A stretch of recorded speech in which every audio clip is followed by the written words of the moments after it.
네, 저는 이 영화를 연출하신 박인재 감독님이십니다.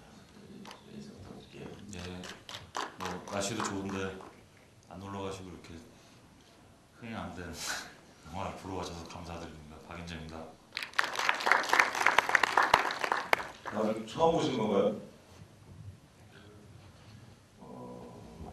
저는 사실 개봉 당시에는 못 봤고 나중에 봤다가 극장에 스크린을 처음 보는데 확실히 아까운 영화네요.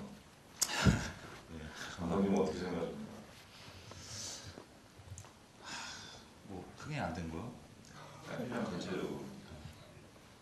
전체적으로는 뭐 제가 하고 싶었던 얘기를 뭐 영화로 만들었기 때문에 이렇게 후회되고 이런 점은 없고요. 좀 아쉬운 점, 흥행이 안 돼서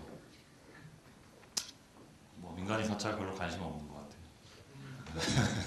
아니 그게 지금 또 이게 1년 지나고 나서 보니까 약간 좀 새로운 기분이 있는데 이런 질문을 많이 받을 수 있지만 이게 전체적으로 다 플러스 굉장히 없고 모든 부분에서 좀 빠지는 게 없고 굉장히 흥미진진하게 아주 잘 연출된 영화인데 그 정부 위에 정부란 컨셉이지 않습니까? 그게 기획 단계에서부터 좀 논란이 있지 않았습니까? 이게 영화를 보다가 보면 지금도 보고 보면 저 끝내 이제 그 실체는 안 밝혀지고 끝나는 건데 속 시원하게. 근데 지금 실제 현실에서 벌어지는 분명히 벌일 수 있는 일이고 그런데 어떤 현실적 실감이라고 할까 이런 게 약화될 수 있잖아요.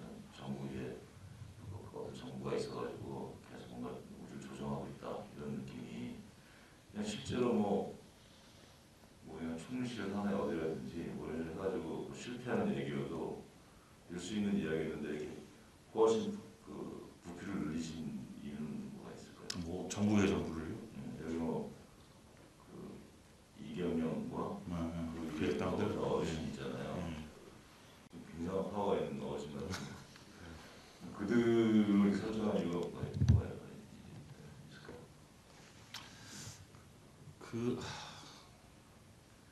그 정부의 정부라는 설정은 사실은 그 기획 단계 시나리오를 상당히 오래 쓴 작품이거든요. 뭐 5년 뭐 이 정도 시나리오 쓴 것 같은데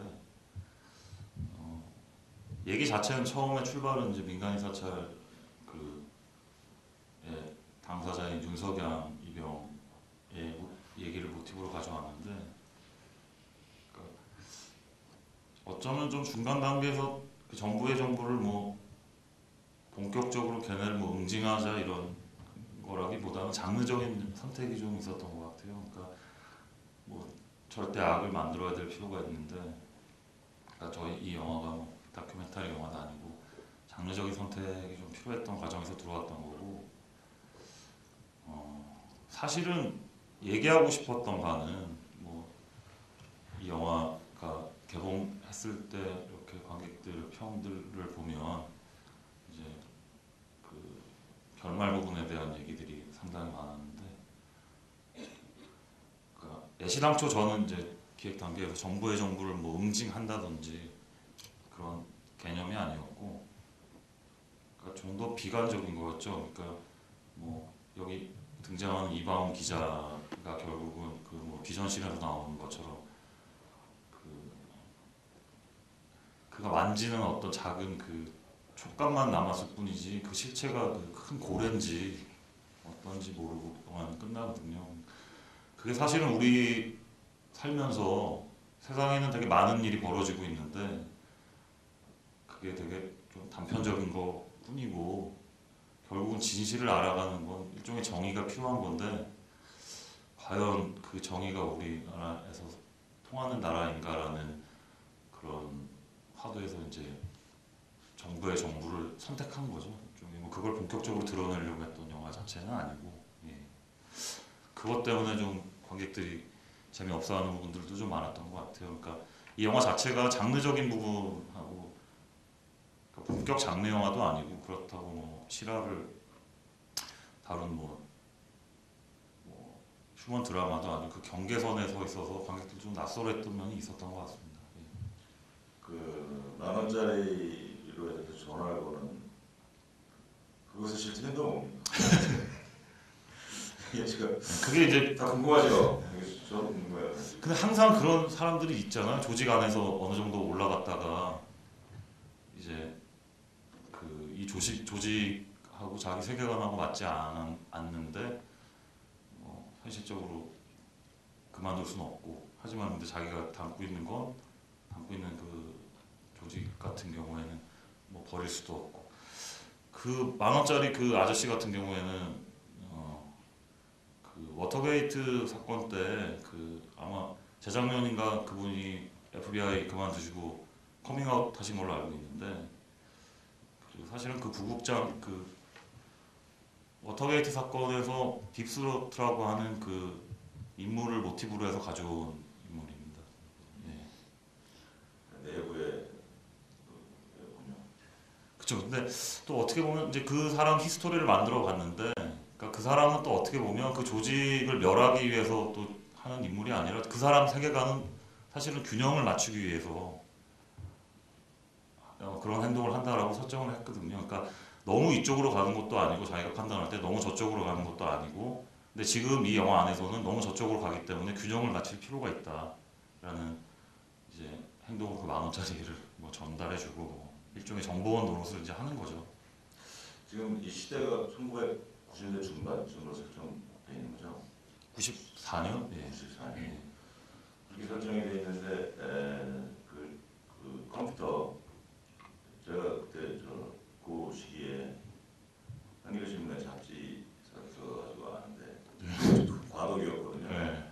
일종의 이제 컴퓨터 쓰고 있고 아직도 원고지를 쓰는 사람이 한겨레 같은 신문 같은 경우 그걸 빨리 돌리고 그래가지고 거의 다 교체가 됐는데 이제 마지막까지 고집하는 사람 몇 명 있었고 그런 그 디테일의 실감은 잘 살아있는데 그 밖에 그 시대적 지표들은 이렇게 1994년이라는 거를 잘 알 수 있게끔 이렇게 아주 뚜렷하게 이렇게 부각이 되고 있는 것 같지는 않은 것 같은 좀 아쉬움이 있는데 어떻게 생각하세요?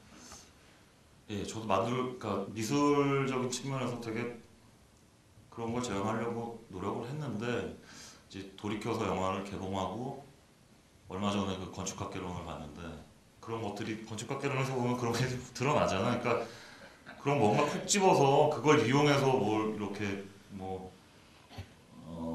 이렇게 지금까지 관통할 수 있는 어떤 그런 정서를 안 만들어내서 좀 그냥 94년인가 보다 이렇게 끝났던 것 같아요. 그런 느낌이 들었던 것 같아요, 제 생각에. 근데 미술적인 측면에서 그때를 재현하려고 디테일 같은 건 되게 노력을 많이 했거든요. 뭐 미술 감독님하고도 얘기를 많이 하고. 근데 잘 안 된 거죠. 근데 이제 그 시대를 돌이켜 보면은 그 고국 무렵에 사건 사고가 많았고 하여튼 그런 게 굉장히 중요하다고 이제 그동안 생각하셔서 네, 그렇죠. 하셨을 텐데 지금의 이제 대학생 관객이나 이런 친구들은 또 그 정도로 이렇게 명확하게 이제 그 시대적 공기가 94년 하는 맞아 이런 느낌은 좀 약할 거란 말이에요. 그런 거에 대한 좀 뭐랄까 우려라고 할까 이런 것들은 어떻게 극복하실 생각이 있으셨는지 아, 만들 당시에요? 좀. 그러니까 94년도에 아마 그 성수대교도 무너지고, 그러니까 그것도 역시 기획 단계에서 연상을 좀 하겠구나 싶었는데 사실은 정말 저희가 그때 94년을 선택했던 이유 중에 하나는 지금하고 다르지 않는다는 공포가, 그러니까 그 두려움이었거든요. 그러니까 그 시대는 그랬어가 아니라 지금도 아직 그래. 이걸 보여주기 위해서 사실 과거를 선택했던 건데, 그러니까 그 시나리오를 쓰는 단계에서 굳이 이거를 왜 과거로 가져가냐라는 질문들이 상당히 많았어요. 현재로 해도 뭐 무방한데, 근데 저는 그냥 안타까운 마음인 거죠. 그때나 지금하고 별 다르지 않다는. 뭐 요즘 일어나는 사건들도 보면 여기 나타나는 그런 사건들하고 뭐 방식이 다르지 결국 본질적으로 같다는 게 참 슬픈 일이죠. 그거를 현재로 설정했으면 정말 예언적인 영화가 됐겠네요. 이렇게 보는 거에 그렇죠. 흥행도 됐을 것 같은데 그 말을 왜 안 들었나 모르겠어요. 그 신문 오늘 아침에 상태가 나니까 이런 거랑 똑같은 거 아니에요? 영화랑 그렇죠. 완벽하게 예찬. 다음에 많이 들으십시오. 그 배우들 얘기를 좀 해보고 싶은데 연기가 잘 생각해 다가오는 연기를 하시는데 김민희 씨 캐릭터 같은 경우는 좀 특이한 것 같아요. 제가 이렇게 보기에 어떤 면에서 여기자라고 할 때 전형이 좀 아닌 것 같은 느낌의 캐스팅이에요. 그래서 오히려 신선하고 좋았던 부분이 있거든요. 왜냐면 텔레비전 드라마나 이런 데서 보는 전형적인 캐릭터 있잖아요. 실제는 전혀 안 그렇거든요. 근데 진짜 저런 캐릭터가 실무자에 또 임명하면 또 있었나라고 생각해서 어떤 요소로 김민희 씨 캐스팅했는지 좀 여쭤보고 싶어요. 개인적으로 김민희 씨 되게 좋아했고요. 예. 그리고 지금 말씀하신 것처럼 드라마에 나오는 왜 그 흰색 브라우스 입고 머리 이렇게 묶고 나오는 그런 그리고 뭐 바지 입고 다니고 그런 게 싫었는데도 불구하고 여기서 약간 그렇게 그려지긴 했는데, 그러니까 사실은 밸런스 문제도 좀 있었던 것 같아요. 그러니까 김상호 선배랑 황정민 선배 너무 좀 칙칙해서 그래도 좀 발랄한 여기자가 한 명 들어가면 어떨까 싶어서 한 것도 있고요. 민미 씨 같은 경우에는 좀 뒤늦게 캐스팅 됐는데 제가 계속 같이 하자 얘기를 했었는데 거절하다가 됐고, 연기 연출 면에서는 좀 저는 뭐 민희 씨한테도 계속 그런 주문을 좀 했었는데 약간 미친년 컨셉으로 좀 했으면 좋겠다. 그러니까 뭐 좌우 안 보고 선배 눈치 이런 거 잘 안 보고 자기 하고 싶은 대로 하는 어떤 그런 캐릭터로 연기를 좀 요구를 했죠. 네. 그런 컨셉은 좀 있는 것 같은데요. 스크린 나오는 어떤 느낌도 미친년이요? 미친년까지는 아니고 미친년까지는 안 가고 그냥 자기 하고 싶은 대로 하는 그런 느낌은 저 배우의 책이 원래 좀 그런 느낌. 김민희가? 아니면 말고 아니 여러 가지 면이 있으니까 뭐 화차에서 그 화차도 영화 잘 되고 뭐 여기서 무슨 반성의 시간을 갖고 있습니까? 참 아예 복귀. 1년이 좀 지나고. 그 김상호 씨는 제가 볼 때는 그 다른 여타 캐릭터 영화 출연하기 위해서 학생에서 밝게 나오거든요. 그렇죠. 근데 밝게 나와가지고 사실 영화 처음 볼 때 왠지 죽을 것 같은 거예요. 너무 착하고 예의 바르고 꼭 그런 게 있잖아요. 영화에서 보면 저런 사람 꼭 중간에 잘못됐는데 이런 느낌인데 역시 딱 그렇게 되거든요. 아니나 다를까. 그것도 참 그러지 마라. 다음 영화에서는 좀 의외성을 많이. 김상호 선배 같은 경우에는 이제 그러니까 사실은 그 손진기라는 자리가 되게 오히려 베리에이션이 되게 많이 가능한 자리일 수 있거든요. 그러니까 이방호랑 대비되는 인물이기 때문에 뭐 아주 쉽게 반대로 되게 지금 김상호 선배 연기랑 반대로 되게 날카롭고 좀 인간적인 면이 떨어지고 좀 그런 캐릭터로 만들 수도 있고, 지금 나와 있는 김상호 선배처럼 지방에서 올라온 수더분하지만 자기가 본분인 그 기자 역할을 또 냉철하게 하는 이런 캐릭터로 만들 수 있는 선택적인 게 있었는데,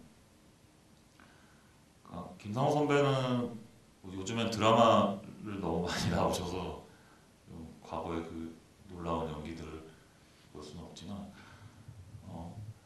그 오래된 정원에서 그 김상호 선배 연기를 보고 저 사람하고 언젠가 한번 해봐야 되겠다라는 생각을 옛날부터 가지고 있었거든요.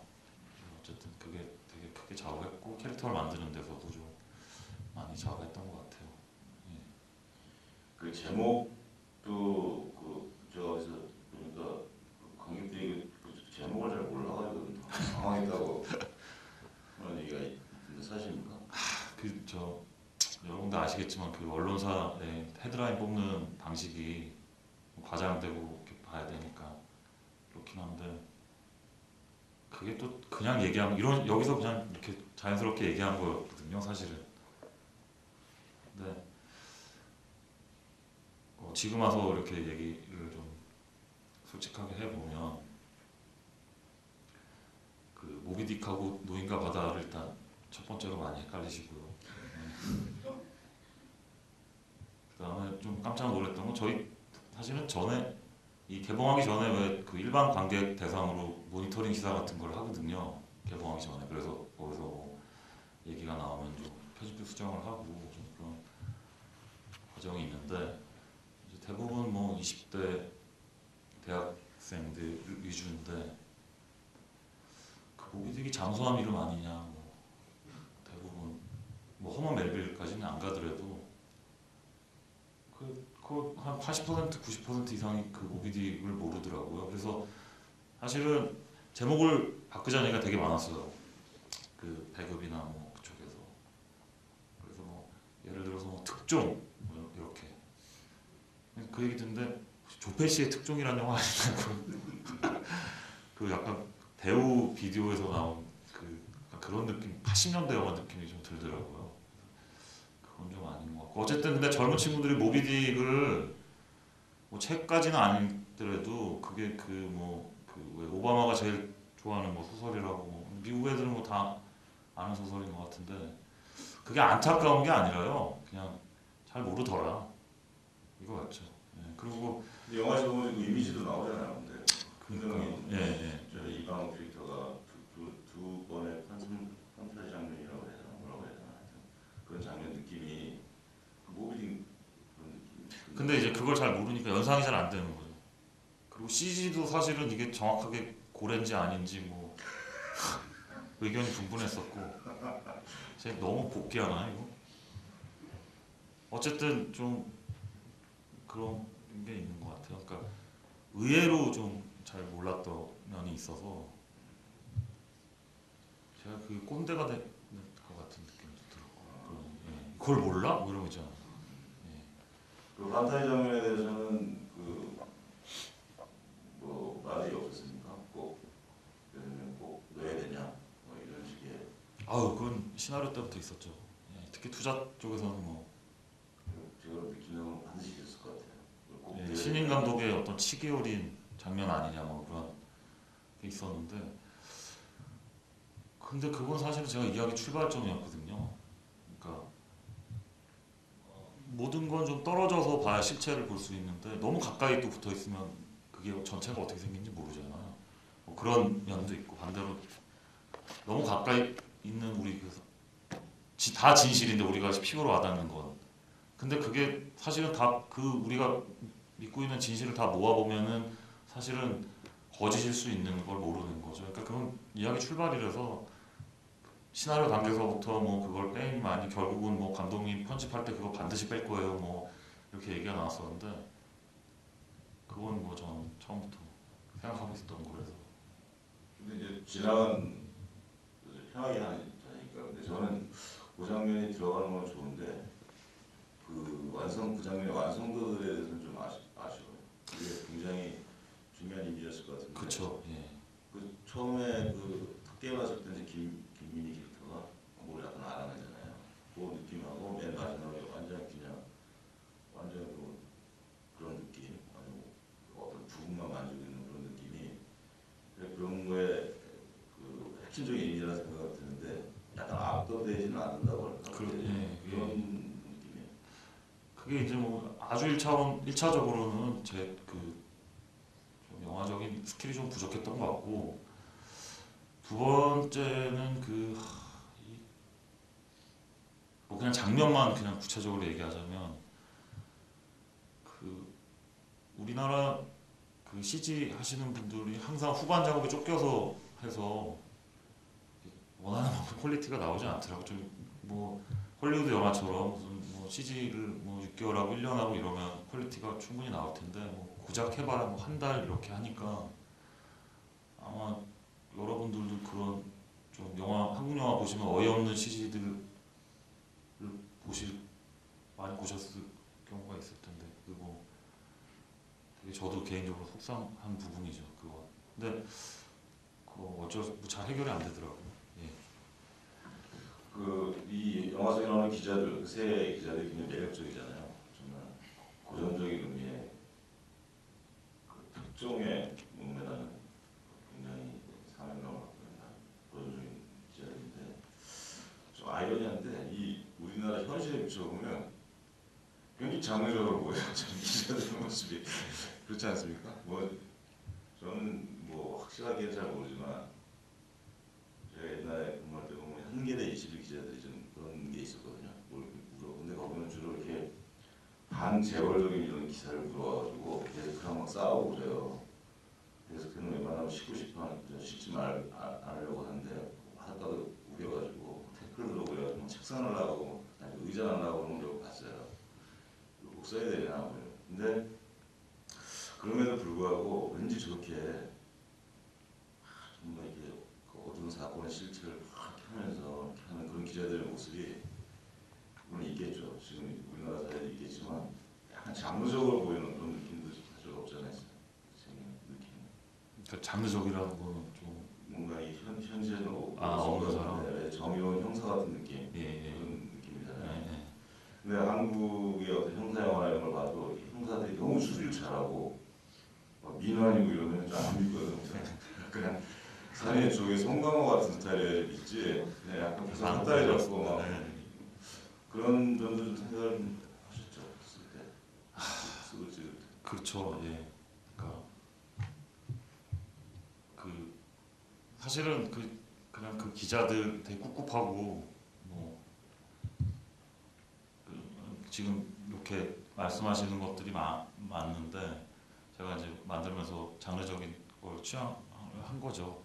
했고 그리고 이제 그 근원으로 최초로 가보면 제가 이제 원래 민간인 사찰 얘기로 이 얘기를 출발했다고 말씀드렸었는데 그게 원래는 이제 90년 한겨레에 있는 기자 이제 팀이죠. 그 특별 취재팀의 특종이었는데 그분이 쓰신 글 그리고 인터뷰를 하면서 그건 또 의외로 되게 장르적으로 하셨더라고요. 그러니까 예를 들어서 간단하게 얘기하면 윤석양 이병이 보안사에서 그 민간인 사찰 기록을 가지고 타령한 얘기거든요. 그 특종이.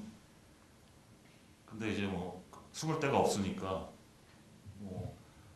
한겨레 갓 들어온 신혼 부부 집에다가 숨겨놓고 그다음에 암호 푸는 것도 그 당시엔 컴퓨터가 없으니까 이런 풀 수 있는 게 없으니까 물론 실제는 되게 간단한 거였대. 1, 2, 3, 4 이 정도 수준의 암호였는데 얘기를 들어보니까 이제 제가 다른 기자분들 만나고 요즘 이제 다른 기자분들 만나고 얘기를 들어보면 말씀하신 것처럼 그게 뭔가 난 기자야 그리고 막 그 사건을 막 쓰레기통 뒤지고 막 이렇게 막 몸으로 막 날아가고 이런 거는 좀 없는데 과연 또 이제 말씀드린 장르적인 취합을 했을 때 관객들이 그런 기자에 대해서 송강호 같은 캐릭터가 나와서 재밌을까라는 선택을 어떤 게 더 재밌을까라는 선택을 하는 과정에서 좀 더 장르적으로 선택을 한 거죠. 예. 그 부동산 사장님 있지 않습니까? 예. 그 굉장히 매력적인데 그분 제가 좀 많이 못 본 것 같아요. 어떤 분이시죠? 좋은 분이고요. 그분이 사실은 김봉남 살인 사건에서 강간 그렇구나. 예. 그리고 미수동당무에서 비뇨기과 의사 그런 약간 이상한 역할만 하신 분인데 그러니까 어쨌든 영화에 뻔히 나오는 거 있잖아요. 한 명 웃겨주자 이런 거. 근데 그냥 전형적으로도 웃기고 막 이런 게 재미없어서 사실은 맨 사장 그 캐릭터하고 술을 제일 많이 먹었어요. 이걸 도대체 어떻게 해야 되나. 그래서 현장에서도 얘기를 되게 많이 하고 근데 약간 이상한 유머라서 전체적으로 웃진 않더라고요. 좀 재밌게 만들어 보려고 했는데 근데 그분이 되게 매력적인 배우고요. 아마 누구랑 좀 닮았는데 그러셨을 분도 계신데 SBS 아나운서 동생이에요. 성함이 생각이 안 나요. 올림픽 같은 거 준비하고. 예? 배. 예, 뭐 그분이 형이고 동생이 SBS 이제 아나운서고 동생한테 용돈 받고 연극을 되게 오래 하셨어요. 연극을 거의 뭐 한 10몇 년 가까이 하셨으니까 연극에서 되게 지하철 1호선에도 나오시고 크로저라는 연극에서 오래 하셨을 거예요. 예. 앞으로 캐스팅이 잘 돼서 모비딕 다음부터 영화에 뭐 솔솔하게 나오신다 그러시더라고요. 예. 이 정도 안 받으시겠네. 모르겠어요. 어쨌건. 그 공들인 이 제가 이 객석에서 보는 게 객석에서 굉장히 호의적인 마음이었어요. 여기는 이제 영화를 사랑하시는 그 수준이 높은 맨 거죠. 마지막에 그 알아볼 때 어제 내가 하는 사람 이럴 때 빵 터지더라고. 그때까지 계속 학습 효과가 있어가지고 마지막에 빵 터지더라고. 그 이경영 씨 요즘 이경영 씨가 요즘 저런 유형의 인물에 제가 볼 때 극강의 아우라가 나온 것 같아요. 되게 잘 어울려요. 이경영 씨에 대해서 어떻게 생각하세요? 그러니까 참 저희 배우 그런 막 글도 누가 써놨더라고 인터넷에. 뭐 문제 있는 배우 다 먹었다고. 너무 잔인한 얘기인데. 네, 그러니까 저도 되게 마음에 좀 이경영 선배 같은 경우에는 뭐 이렇게 영화 좋아하시니까 다 아시겠지만 이제 90년대 송강호 선배였거든요. 모든 영화에 거의 뭐 90년대도 아니죠. 80년대부터 뭐 80년대 예, 후반. 근데 그 사건 이후로 이제 잘 안 되셨는데 그건 뭐 중요한 게 아니고 일단 그 정도 그 나이에 그 정도 연기의 아우라를 가지고 있는 배우는 없는 것 같고요. 일단 우리나라 미국은 뭐 많죠 뭐. 그래서 그러니까 장 선생에 대해서 그렇게 어울리는 배우가 누굴까라고 했을 때 이경영 말고 좀 이렇게 떠올리는 배우가 없더라고요. 네. 그래서 사실은 이경영 선배를 만날 때 되게 무작정 찾아갔어요. 무작정 찾아가서 이제 이런 영화가 있는데 좀 해주십사 얘기를 했는데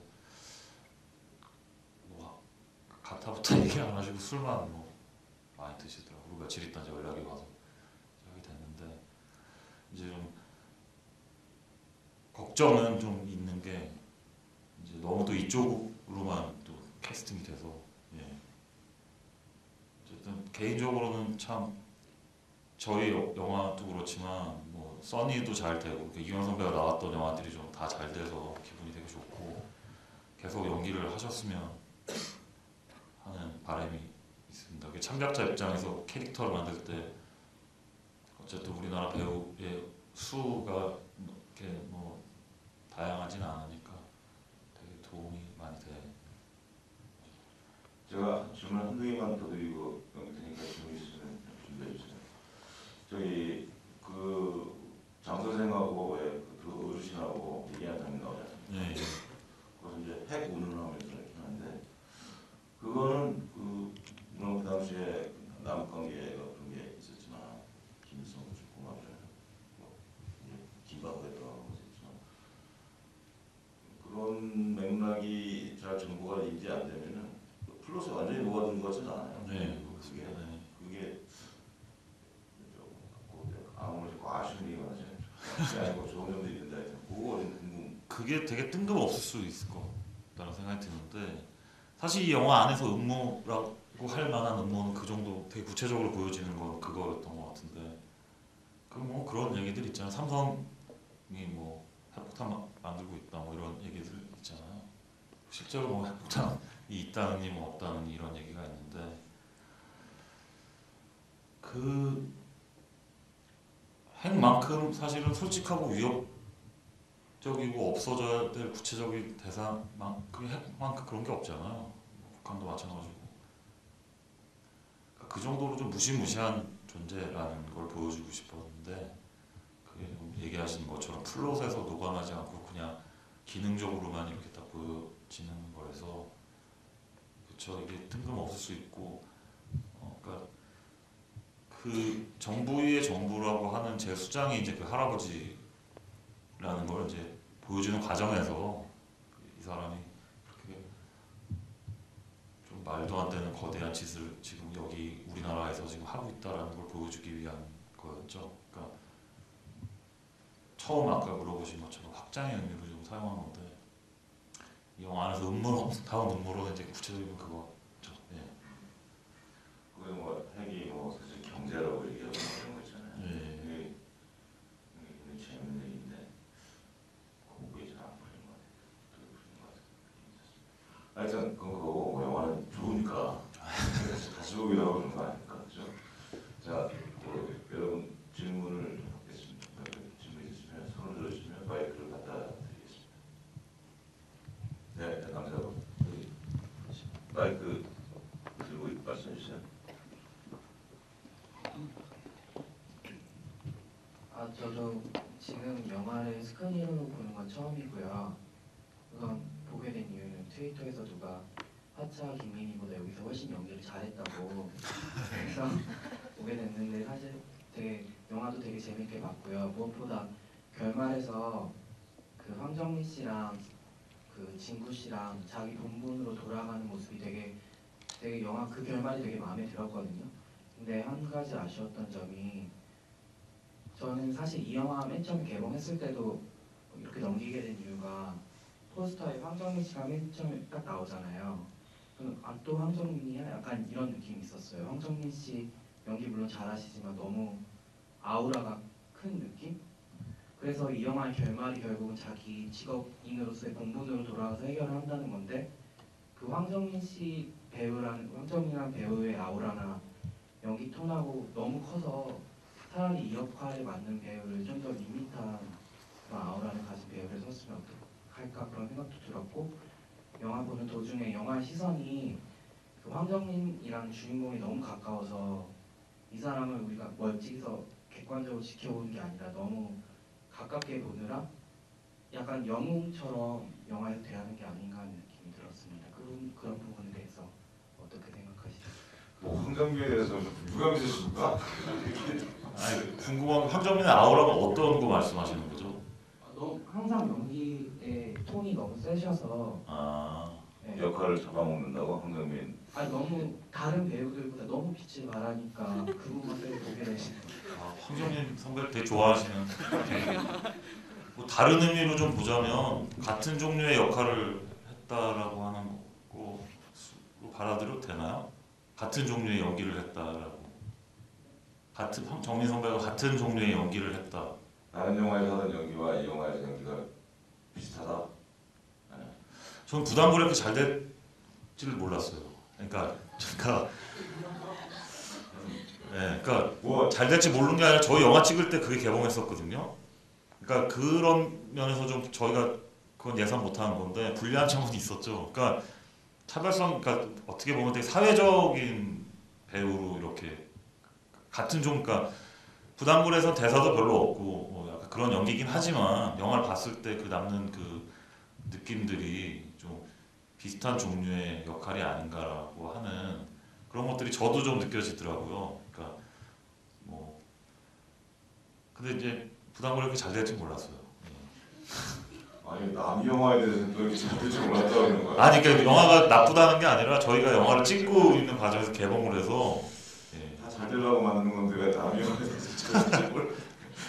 그래도 좀 손해를 보셨다고 생각하세요? 아니 그런 건 아니고요. 그것 때문에 흥이 안 된 건 전혀 아니고, 그러니까 말씀하신 게 저도 이제 그렇게 느낄 수 있겠다라는 거죠. 그러니까 그래서 아마 정민 선배가 다음 했던 게 댄싱 퀸이었던 것 같아요. 그러니까 근데 그것도 또 서울시장으로 나오잖아요. 근데 그건 이제 아예 그렇게 풀어서 무슨 말씀이신지는 저도 알겠고요. 예.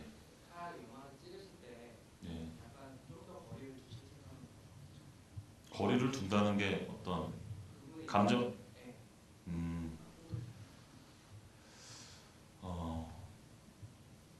그렇죠. 예. 그런 생각도 그러니까 선택도 있었겠죠. 근데 저 영화 찍을 때 이렇게 선택을 한 거죠.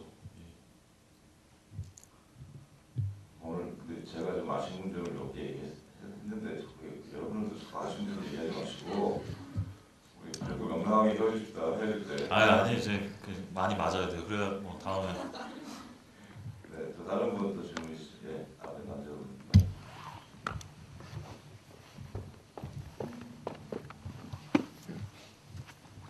고향에서 온 최병선이라고 합니다. 다름이 아니고요. 방금 인터뷰하신 내용을 들어보니까 어떤 그런 정부의 세력이 실제로 어느 정도 있다고 믿으시고 어느 정도 상정하시고 영화를 만드신 것 같아요. 아까 삼성 얘기도 하셨는데 얼마 전에 그 서태지 이지아 사건 있지 않습니까? 네. 좀 위험한 질문일지도 모르겠지만 그때 이제 금산분리법 얘기도 나오고 했는데 아까 삼성도 언급하셨지만 혹시 영화상에서 보여줬던 그런 그 영감님이나 어르신으로 상정하시고 생각하신 분이 그 삼성은행을 만들려고 하시는 그런 부류를 일정 부분 머릿속에 상정하시고 영화를 만드신 겁니까? 되게 궁금합니다. 그 믿는 수준은 저는 그냥 그 다 우리 평범한 수준하고 똑같다고 봐요. 이상한데 믿고 싶까 뭐 그냥 그 수준인 것 같아요. 뭐 그런 것들 있잖아요. 예, 그러니까 뭐 저랑 생각이 다르신 분들도 계시겠지만 뭐 천안함 사건 같은 경우에 그러니까 나는 정부의 발표를 믿고 싶다라는 말 있잖아요. 믿고 싶다라는 말은 안 믿는다는 말도 아니고 그냥 좀 뭔가를 불신한다는 거잖아요. 그러니까 저도 그냥 보통 사람들이 생각하는 그 수준이고요. 그 정부를 그 뭐 누구냐라고 하는 것들은 그건 이제 뭐 영화에선 이런 식으로 표현이 됐지만 저 개인적으로는 제 개인적으로 얘기해도 되는 거죠. 괜찮습니다. 그리고 사찰하고 있겠어. 그냥 그거는 어떻게 받아들이냐 차이인 것 같아요. 가령 뭐 전두환 같은 경우에는 뭐 그 민감한 무슨 뭐 정치를 뭐 사안이 있을 때, 뭐 그러니까 그것도 저도 이제 그냥 그 소문들 있잖아요, 루머들 말도 안 되는. 그러니까 그냥 예를 드는 거예요. 그 이순자가 그러면은 어느 무당한테 가서 그러니까 점집에 가서 이건 이렇게 하세요. 그러면 그거를 전두환한테 얘기해서 전두환이 그렇게 하고 그러면 그 무당이 정부의 정부인 거죠. 그러니까 개념의 차이인 것 같아요. 그게 뭔가 이건희가 있고 물리적으로 받아들이면 되는 거고 아니면 아니고. 그러니까 저도 여러분들이 생각하는 그 수준이지 반드시 우리나라에는 정부가 그러니까 있기 때문에 이렇게 흘러가는 거야라는 건 이제 제가 직업을 바꿔서 이제 그쪽으로 파고 들어야 되는 거고 저도 뭐 출발점은 다 그 정도 수준인 것 같아요. 왜 그런 것들 있잖아. 뭐 프리메이슨, 예, 뭐 그것도 또 그쪽으로 파고들면 한도 끝도 없잖아. 근데 뭐 실체는 없는 거고 인터넷 그런 걸로 이제 저희도 조사를 많이 하니까 뭐 되게 재밌는 건 많더라고요. 그러니까 프리메이슨 그 뭐 집회가 있는데 거기에 뭐 제일 황당한 게 노무현 대통령이 뭐 거기 일원이었고 뭐 그런 막 계보들이 있더라고요.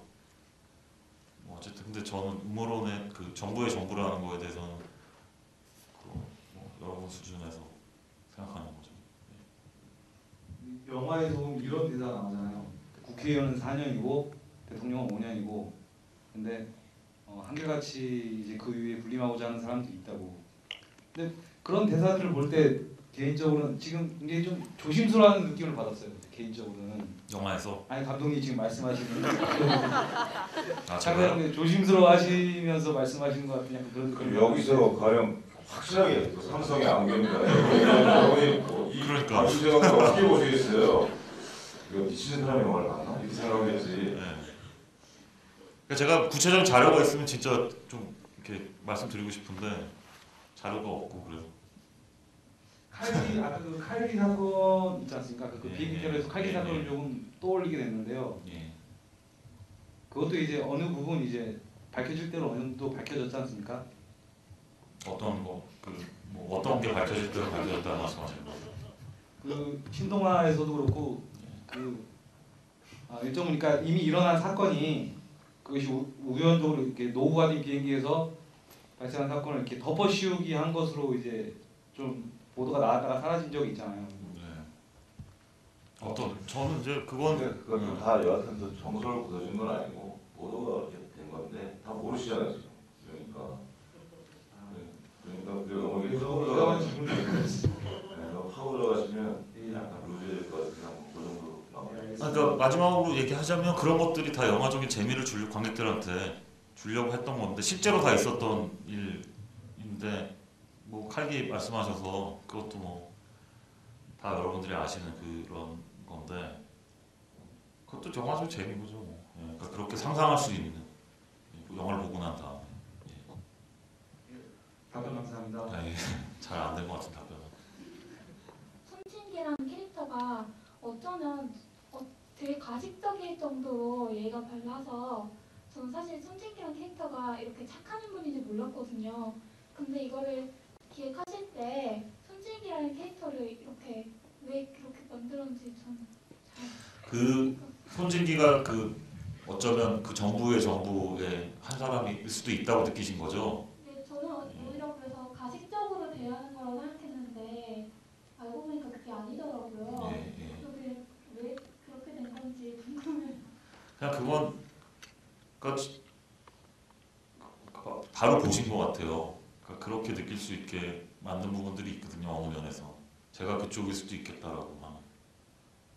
그러니까 그것도 좀 실수한 것 같은데 아예 한쪽으로 가게 만들었어야 되는데. 예, 그러니까 충분히 그렇게 보실 수 있고요. 근데 손진기란 캐릭터는 그렇진 않은 인물. 그러니까 정의로운 인물인 거죠. 오히려 진실에 더 가까이 있는 인물이고. 답변이 됐나요? 좀 더 엉뚱한 질문인데요. 예, 엉뚱하지 않은 것 같아요. 되게 날카로운 것 같은데 그게 그렇게 볼 수 있는 사람들이 되게 많았거든요, 사실. 감독님께서는 우리나라에 정말 그런 인물이 존재한다고 믿으세요? 어떤 인물이요? 그러니까 손진기처럼 정말 정의를 위해서? 정의를 위해서 일하고 그렇게까지 예의 바른 사람이 있다고 생각하시나요? 저 반드시 있다고 보고요. 그게 다 불행한 건 너무 소수해서 문제인 거고. 그러니까 그리고 일은 그렇게 해야 되는 거고. 그러니까 그게 좀 문제가 있죠. 그러니까 있어요. 틀림없이 그런 사람. 근데 아직 젊으신데 왜 이렇게 의심이 많아요? 있어요. 그런 사람 제 주변에도 알고 있는 사람은 한 진짜 어떻게 사람이 저렇게 착할 수가 있지 않은 기자가 있는데 그런 사람이 있습니다.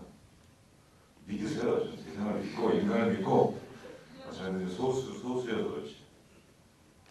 근데 아까도 여기 뭐 손드셨던데 네 남자.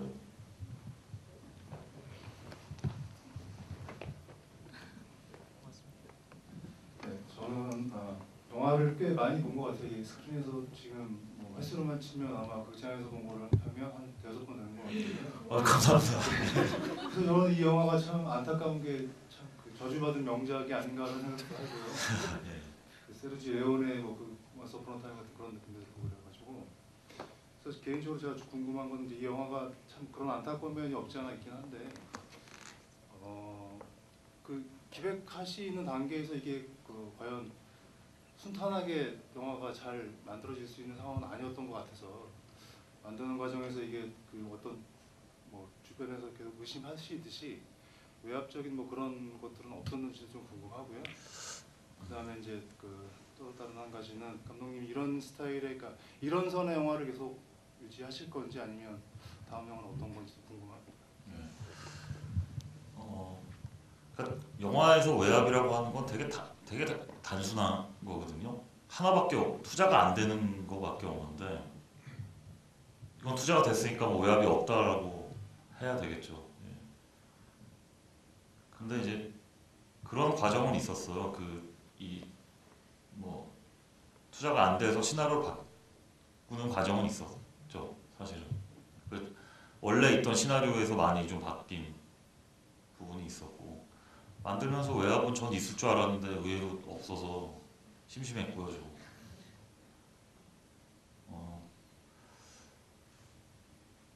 그리고 지금 돌이켜 생각해보면 더 세게 갔어야 되는 것 같고 더 1차원적으로 갔어야 될 것 같은 면들이 있고 다음 영화는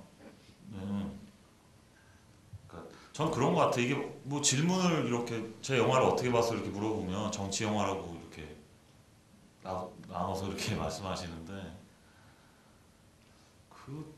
우리나라 그런 장르가 좀 없어서 그렇게 정치 영화라고 하는 것 같은데 그냥 그 뭐 그런 것 같아요. 의외로 우리나라에 이렇게 소재가 다양하지 않거든요. 그러니까 질에 투자를 못 받는 영화들이 있어. 이게 되냐 싶어서 안 되는 영화들 가령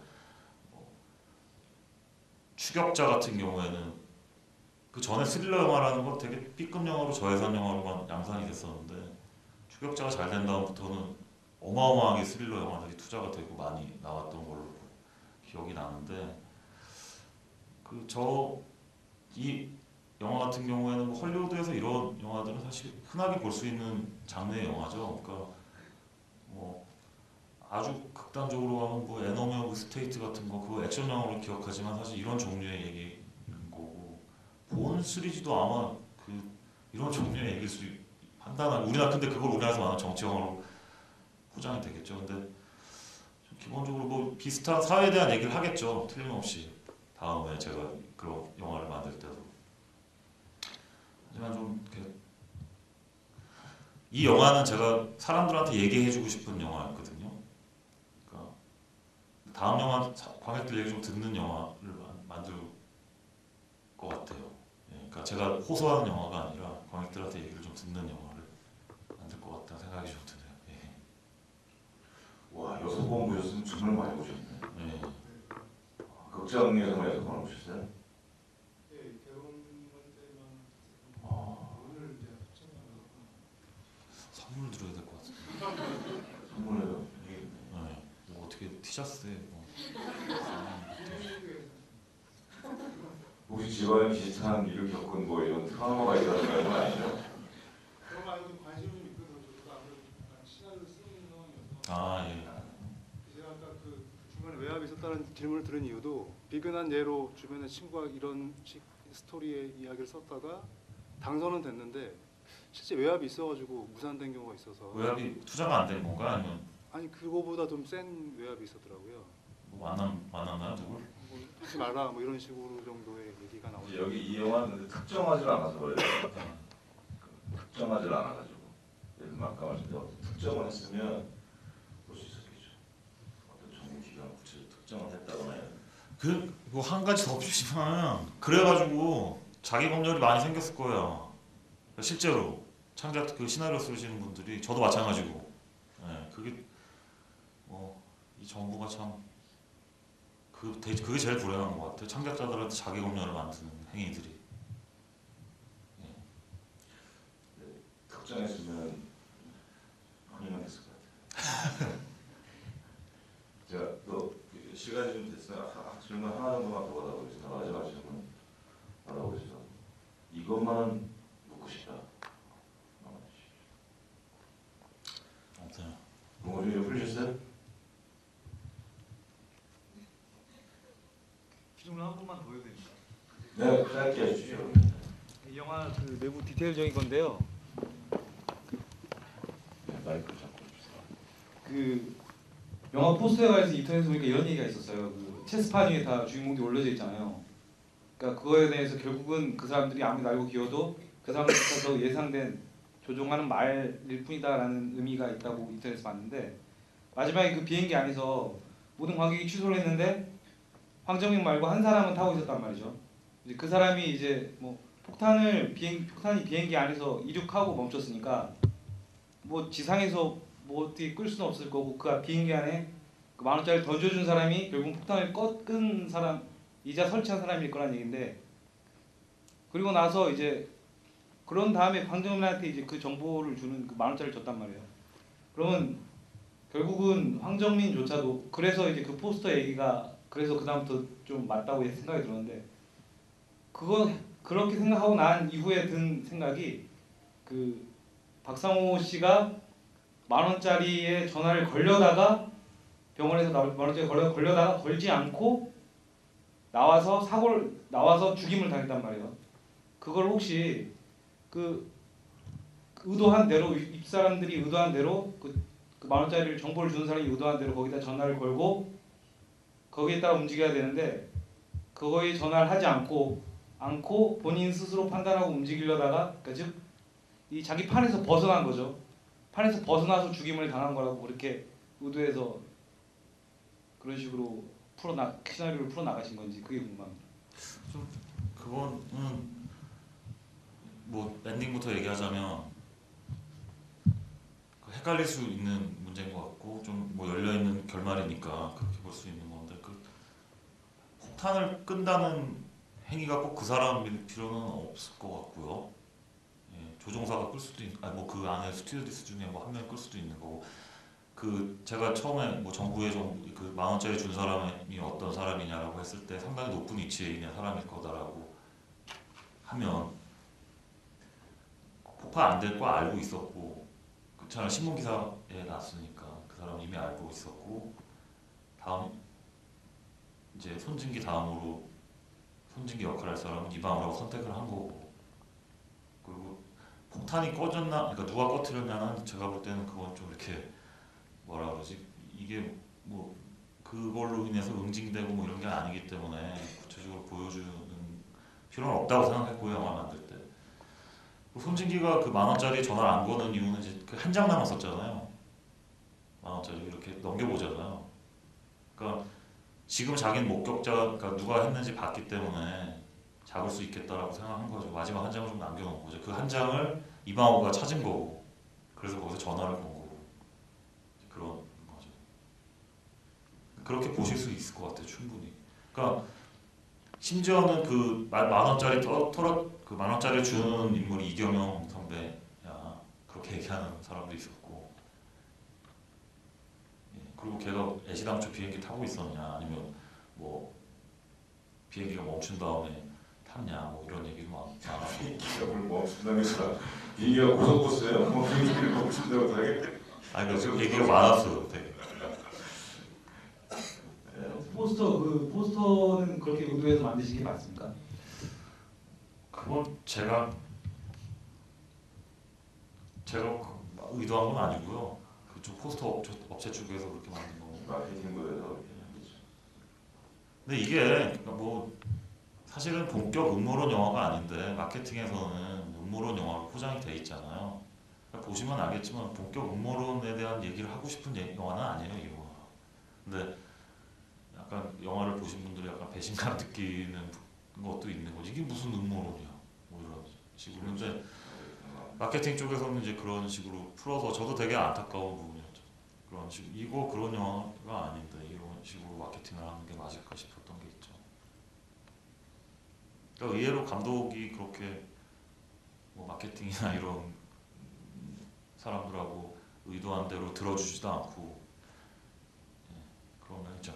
그러니까 돈을 버는 사람 입장하고 영화를 만드는 사람 입장하고 좀 차이가 있으니까 그런 좀 안타까운 게 있었어요 그때. 포스터 자체는 괜찮았던 것 같은데. 네, 이제 슬슬 마무리 할게요.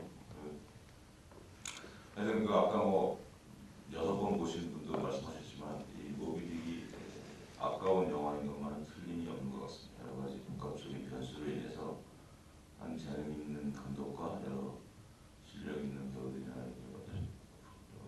흥미로운 영화를 만들었음에도 불구하고 비평적으로 흥미로 큰 주목을 못 받았는데 CNH에서는 뭐 연말에 그것도 약간 허망한 노릇이긴 한데 연말에 뭐 결산하고 이럴 때 보니까 또 재평가하고 그러거든요. 근데 거기서 결국 이제 이 영화를 좋게 평가하는 사람들의 공통된 의견일 텐데 이 영화가 그 장르 영화의 플롯으로 보면 이게 사실 내법인 같은 거고 음모론 같은 거. 근데 결국 그런 거대한 맥락 속에서 뭔가를 이렇게 파헤쳐 보려고 하는 이쪽 사람들의 어떤 노력, 눈물 이런 것들을 보여주는 데는 충분히 성공했다는 생각이 듭니다. 사실 이 현실 자체가 굉장히 믿어지기 힘들잖아요. 올해 같은 경우에 보면은 민간인 자체 이런 문제가 났을 때도 야 어떻게 이렇게 사람들이 무심하지 이런 생각이 들지 않습니까? 사방이 침묵하고 있는 것 같은 느낌이 사실 있습니다. 언론도 그렇고 어떻게 이런 문제에 대해서 이렇게 무심할까 사람들이 일부 트위터 공간이라는 데서만 난리지 그래서 세상이 거기서 이렇게 크게 민감하게 받아들이지 않아요. 굉장히 중요한 문제인데 그런 공기가 이 영화에도 충분히 담겨 있다고 보고 그런 면에서 상당히 예언적인 영화였는데 참 안타깝습니다. 그죠? 그런데 가기 전에 마지막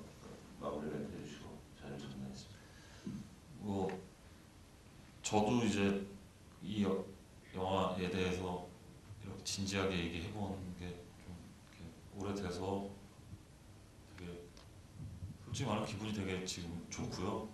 네. 그리고 다음에는 더 재밌는 영화로 만나 뵙겠습니다.